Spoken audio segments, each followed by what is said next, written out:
Few policies have as much bipartisan support amongst voters as banning congressional stock trading, and representatives are increasingly seeing it as a potential vote winner. I have a message for my colleagues today.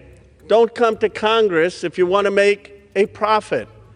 Americans are frustrated with Congress because too many members are personally trading stock, because PAC money is drowning out the voice of voters, and because there are more lobbyists around here than legislators. Have you talked with the president about his position on the stock trading ban bill before Congress? He obviously had pretty loaded comments about Senator Hawley. There's some reporting that they've since spoken. What is his position on the current status of that bill? The president has spoken to Senator Hawley, who called him, and the president took that call. As the president said in the Roosevelt Room yesterday, conceptually, he of course supports the idea of ensuring that members of Congress and United States senators who are here for public service cannot enrich themselves. And for this administration to dare talk about people enriching themselves from their political position is truly laughable. I think it's frankly ridiculous that anyone in this room would even suggest that President Trump is doing anything for his own benefit. He left a life of luxury and a life of running a very successful real estate empire for public service, not just once, but twice. And again, the American public reelected him back to this White House because they trust he acts in the best interest of our country and putting the American public first. This is a president who has actually lost money for being president of the United States. I don't remember these same type of questions being asked of my predecessor about a career politician who was clearly profiting off of this office. That is not what President Trump does, and this White House holds ourselves to the highest of ethical standards. Yeah, and when your father retook office this time, I mean, he was pretty skeptical of it the last time he was in office. I remember that. And this time he said he wanted to be the first crypto president. And you know, to do that, he's installed a lot of pro-crypto aides inside the administration. He has a new crypto task force. They've loosened regulations. Some people want to know, how do you draw the line between what he does as president and what your family does as business?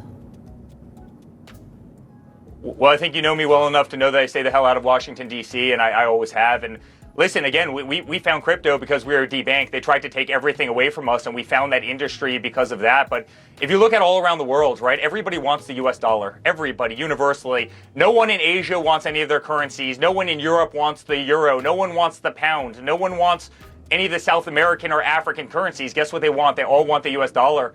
And so what's happening is you look at instability around the world, people are gravitating toward the American system, and I think that's a beautiful thing for our country. And Kaitlan, if you look at China, they were running toward cryptocurrency. If you look at the UAE, if you look at the entire Middle East, they were all sprinting toward cryptocurrency. My father's winning the race, and he's winning it for America, and I'm incredibly proud of that because this just is the future of banking. It's the future of finance. Again, this is what is growing the fastest in the world. It's picking up tens and tens and tens of thousands of accounts every single day. And America needs to win the race in this, revolution. We make it very unattractive for people to step up to the plate and run for office or potentially serve in office. I tried hiring a retired CFO many years ago. This after the passage of the Stock Act. Would have been great. I could have had somebody really expert in international taxation, that type of thing. I could not find anybody willing to do it. So this piece of legislation, really, it's legislative demagoguery. We do have insider trading laws. We have financial disclosure. Trust me, we have financial disclosure. The press pays attention to it. So I don't see the necessity of this. I can imagine all kinds of unintended consequences. You could relabel this law, quite honestly, the Career Politician Protection Act, because it'll make it so unattractive for people to give up their business, sell it, unless some ethics committee says, oh, no, there won't be a conflict of interest. I mean, when we pass a tax law that lowers tax rates, we all benefit. It's just an inherent issue. So again, we have plenty of protections. We have the disclosure. This is a completely unnecessary piece of legislation. It's going to create all kinds of unintended consequences. Senator Scott just pointed out one of them, just one of them.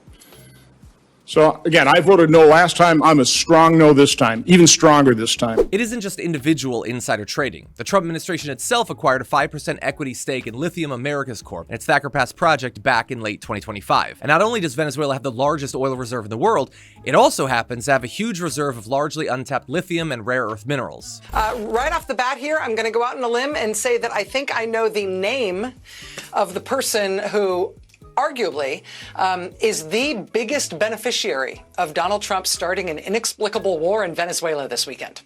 And again, I do think it's arguable, but there is a good case to be made, I believe, that the single biggest winner in this whole situation is a person named Karen Bud Phelan. And the reason you can tell she is the biggest beneficiary of the Venezuela invasion is because no one within the sound of my voice right now has any idea who that is. Karen Bud Phelan. Who? Have you ever heard this name before? Has anybody ever heard of this person? No? No, nobody knows who this person is. Karen Bud Phelan is the number 3 official in the Interior Department under Donald Trump. She also served in the same department during Trump's first term. Karen Bud Phelan's family has a ranch in Nevada, and there's a company that wanted to build a huge mine, a huge lithium mine in that part of Nevada. And lithium mines, among all their other many splendid things, they do take a ton of water. So during Trump's first term, while Karen Bud Phelan was working at the Department of the Interior, Karen Bud Phelan's husband sold the water rights from their ranch in Nevada to the mining company that was going to build this big mine. They said, we're going to pay you $3.5 million for the water from your ranch. The only catch, the only contingency is that the full deal only goes ahead if our mine gets approved by the Interior Department. If our mine doesn't get approved, then the deal's off. You can see there's a real financial incentive there, right? If the mine isn't approved, deal's off. But if the mine is approved, you guys are going to get paid millions of dollars. Karen Bud Phelan works at the Interior Department, which has to make the decision about whether or not to approve this mine. During Trump's first term, she meets with the mining company. She meets with them at the cafeteria at the Interior Department. Hey guys, want to hang out? And then, hey, wouldn't you know it, turns out that mine got approved. Prediction markets have added a whole new dystopian dimension to insider trading. Hours before Venezuelan President Nicolas Maduro was kidnapped, a Polymarket account bet over $30,000 that Maduro would be ousted before January 31st, netting over $400,000. Whether Silicon Valley Rep. Ro Khanna's attempt to ban stock and crypto trading in Congress passes certainly remains to be seen. Representative Khanna reported 10 Palantir stock purchases and 1 sale. The financial disclosure forms are required by law and show investments made by either a member of Congress, their spouse, or a trust benefiting themselves or their dependents. Representative Khanna told Sludge, a nonprofit news site that covers money and politics, that he and his wife, quote, maintain independent finances and file taxes separately. This very well may be true, and certainly, the past few years I've agreed with Representative Khanna on a lot of different issues, but that doesn't mean that we just accept everything he does at face value. And so, it makes you wonder whether the push could well be, at least on some level, performative when his wife and dependent children have stock investments in quite literally some of the most disgusting companies operating in the world. And it's never been more important to keep the pressure on politicians, even ones we might like, who could be profiting by selling out their constituents and abandoning any sense of morality for profit.